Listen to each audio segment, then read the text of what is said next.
열왕기상 13장은요, 여로보암의 죄악과 하나님의 노력이 부딪히는데 도대체 누가 이길 것인가 라는 이야기를 그리고 있습니다.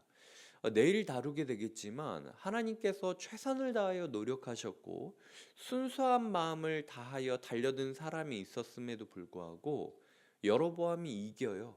네.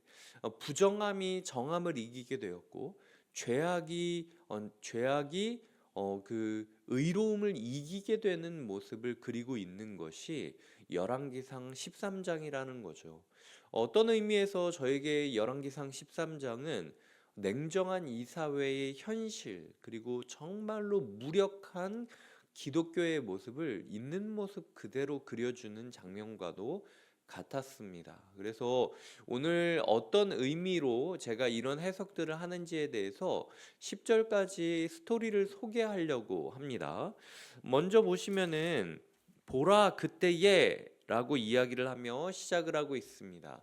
하나님께서는 여로보암을 보고 계셨던 거죠. 그리고 이 말씀을 적는 사람이 감탄사를 이야기할 정도로 그때 그 순간에 하나님께서 직접 개입하시는 모습을 보이고 있습니다. 근데 어떻게 개입하시냐면 하나님의 사람을 보내시는 거죠. 하나님께서는 항상 여호와의 말씀을 가지고 있는 사람을 보내시면서 일을 하고 계십니다. 그런데 그 사람이 베델에 와 보니까 마침 여로보암이 어디 곁에 있었느냐? 제단 곁에 서서 분향했다라고 이야기를 하고 있어요. 그래서 보시면은 한국어로 봤을 때 이 곁이라는 단어가 몇 번 이렇게 등장하게 됩니다. 그래서 이 제단 곁에 있었던 여로보암이 이야기가 나오고요. 그리고 마지막에 보면은 이게 스토리가 어떻게 되냐면 31절에 내 뼈를 그의 뼈 곁에 두라 라고 이야기를 하면서 이 무명의 선지자가 최선을 다하여 사역을 했지만 결국에는 임무를 실패해서 들판의 뼈다귀가 되는 수모를 겪게 되었고 그 선지자를 유혹했던 또 다른 늙은 선지자가 자기를 그 뼈 곁에 두라라는 이야기를 하고 있다라는 거죠. 여튼간에 뭐 그 무명의 선지자가 순수한 마음을 가지고 사역을 시작하러 베델로 달려왔는데 달려와서 본 모습이 무엇이었느냐? 왕이었던 여로보암이 직접 제사를 주관하고 있는 모습을 보았다라는 거죠. 왕이었던 여로보암이 레위인이 아니라 자기가 편한 사람들, 하고 싶다는 사람들을 다 제사장으로 세워줄 뿐만 아니라 결국에는 자기까지 예배를 집도하는 모습을 보이고 있다라는 겁니다. 그래서 그에게 뭐라고 이야기하냐면 다윗의 집에 요시아라고 하는 아들이 태어날 것인데 이 요시아라고 하는 아들이 너를 죽일 것이다. 그래서 이렇게 네가 막 세운 제사장들을 다 제물로 바칠 것처럼 살육이 일어날 것이고 그들의 몸이 없어짐으로 말미암아 하나님의 의로움이 살아계심을 보게 될 것이다라고 예언을 하게 됩니다. 실제로 열왕기하 23장을 보면은 요시아라는 왕이 일어나게 되는 모습을 그리고 있다라는 거죠. 그런데 이 일이 어느 정도 뒤에 일어나는 일이냐? 290년에서 300년 정도 뒤에 일어난 사건입니다. 실제로 요시아가 이렇게 역사를 이루는 것은 290에서 300년 사이의 일이라는 거죠. 그래서 그런 예언을 했는데 여로보암 왕이 그걸 가지고 처음에 그 표했던 그 반응은 분노였습니다. 자기의 죄에 대한 죄책감이 아니라 하나님의 사람이 있는 모습 그대로 이야기를 하는데도 불구하고 분노하고 있는 모습을 그리고 있고요. 분노하고 나니까 징조 두 개를 보여주는데 하나는 저놈 잡아라 라고 이야기하는데 손에 갑자기 마비 증상이 일어나 가지고 손이 움직이지 않게 되는 모습이 일어나고 두 번째로는 그 하나님의 선지자가 지금 네가 그 예배드리고 있는 제단이 쪼개지고 잿가루가 날릴 것이다 라고 이야기를 하는데, 그 얘기를 하고 손에 마비 증상이 온 후에 강대상이 쪼개지고 제단이 쪼개지고 잿가루가 날리는 모습을 그리고 있다라는 거죠. 하나님께서는 하나님의 사람을 보냈죠. 하나님의 말씀을 전했죠. 그리고 300년이나 되는 회개의 기회를 주셨죠. 거기다가 손을 마르게 하시면서 제단이 쪼개지는 모습을 보여주고 계시다라는 겁니다. 하나님 입장에서 이렇게 최선을 다할 수 있을까 싶을 정도로 애를 쓰고 있는 모습이 그려지고 있다라는 거예요. 그런데 이런 일이 일어났는데도 불구하고 여로보암의 태도가 무엇이었냐? 7절에 보면은 6절과 7절에 보면 6절에 청하건대 너는 나를 원하여 내 손을 회복시켜라라고 이야기하는 모습을 이야기하고 있습니다. 즉 여로보암은 이런 상황까지 됐는데도 철저히 자기중심적으로 신앙을 바라보고 있는 모습을 그리고 있다라는 거죠. 하나님 앞에 마른 손을 붙잡고 하나님 제가 잘못했습니다. 제 손 회복되지 않아도 평생 이렇게 살아도 좋으니까 주님 우리의 죄는 용서해 달라고 회개했어야 될 그가 지금 회개하지 않고 나 모르겠고 내 손만 먼저 좀 낫게 해봐. 그럼 내가 믿든지 말든지 한번 해볼게. 이런 식으로 마치 장사꾼이 이거 해주면은 내가 좀 물건 살지도 몰라 이런 식으로 나가고 있는 거래하는 모습을 그리고 있다라는 거죠. 막상 또 이거 낫게 해주니까 말이 바뀌어요. 하나님 앞에 회개하고 나가는 게 아니라 7절에 보면 나와 함께 집에 가서 쉬자. 내가 너에게 예물을 주리라. 이게 무슨 말이냐면 이 여로보암이 이 상황, 이 급박한 상황, 자기가 예배드리고 있었던 제단이 쪼개지고 잿가루가 날리고 손에 마비 증상이 오고 그 멈췄음에도 불구하고요, 머릿속에는 뭐가 있었냐면, 야, 저렇게까지 기적을 하는 사람이 우리 집에 있다면, 우리 교회에 있다면, 우리 왕국에 있다면 우리나라가 예루살렘과 비견할 수 있을 정도로 좀 유명해지지 않을까? 라는 생각이 들었던 거예요. 그러니까 회개하려고 집에 가라. 내가 이제 당신이 주는 말씀을 받아가지고 이제 변하겠다. 이게 아니라 내가 너한테 고용계약서를 이제 딱 들이민 거죠. 야, 너 같은 사람이 필요했어. 안 그래도 우리 베델에 그냥 뭐 예배드리는 척만 하는 게 아니라 너처럼 바른 메시지를 좀 전하고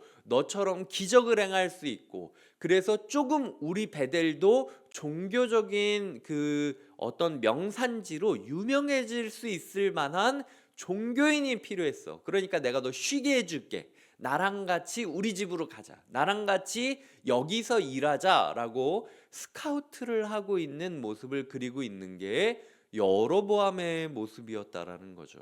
그러니까 그런 여로보암에게 하나님이 하나님의 사람이 뭐라고 이야기를 하냐면, 안 그래도 하나님이 너 그런 놈일 줄 알고 뭐라고 이야기하셨냐면, 떡도 먹지 말라 그랬다. 네가 주는 떡도 먹지 말라 그랬고, 네가 주는 물도 마시지 말라 그랬고, 왔던 길로 되돌아가지 말라. 이게 무슨 뜻이냐면은, 왔던 길로 그대로 되돌아가면은 여로보암이 그 사람을 찾아가지고 추적해가지고 잡아가지고 이렇게 계속해서 권할까봐 몰래 도망치라고 이야기하신 거예요. 그러니까 하나님께서는 이거를 이런 놈인 줄을 충분히 아시고, 하나님의 사람에게 안 그래도 너 그런 놈인 줄 알고 하나님이 네가 주는 떡은 하나도 받지 말라 그랬다.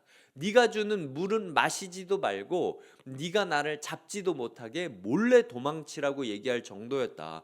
너 정신 차려야 된다라고 이야기하는 모습을 그리면서 이제 10절이 끝이 나고 있다라는 거죠. 그러니까 하나님 입장에서는 진짜 완전 이 정도 이상의 노력을 할 수 있나? 여로보암을 돌이키기 위하여 라고 생각될 정도로 애를 쓰시는 거예요. 근데 내일 이야기하겠지만 이 스토리의 결론이 뭐냐? 이 선지자가 길가의 시체가 되고 뼈다귀가 되었다.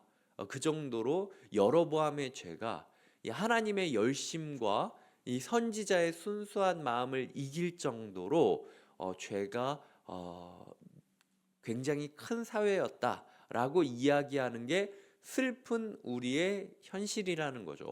저는 특세를 준비하며 사실 어제 제가 몇 개의 설교를 지금 준비하고 있냐면 오늘 금요기도회 할 거를 준비하는 동시에 주일날 청년 예배 설교를 하게 됐는데 청년 예배 설교를 준비하는 동시에 주일 예배 설교를 준비하는 동시에 새벽 예배 설교를 준비하고 있었어요. 그래서 네 개를 깨작깨작 쓰고 이렇게 그 하나하나씩 마무리 짓고 있던 중이었거든요.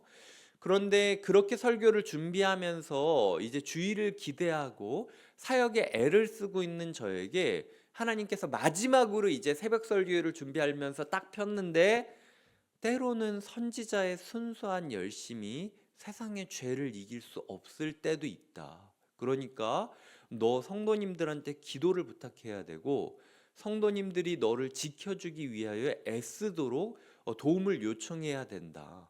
라고 이야기할 정도로 제 마음 가운데 울림이 있었다라는 거죠.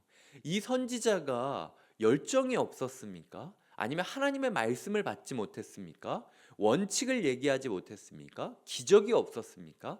다 있었어요. 그래도 사역이 실패했다라는 게 열왕기상 13장의 결론이라는 거죠.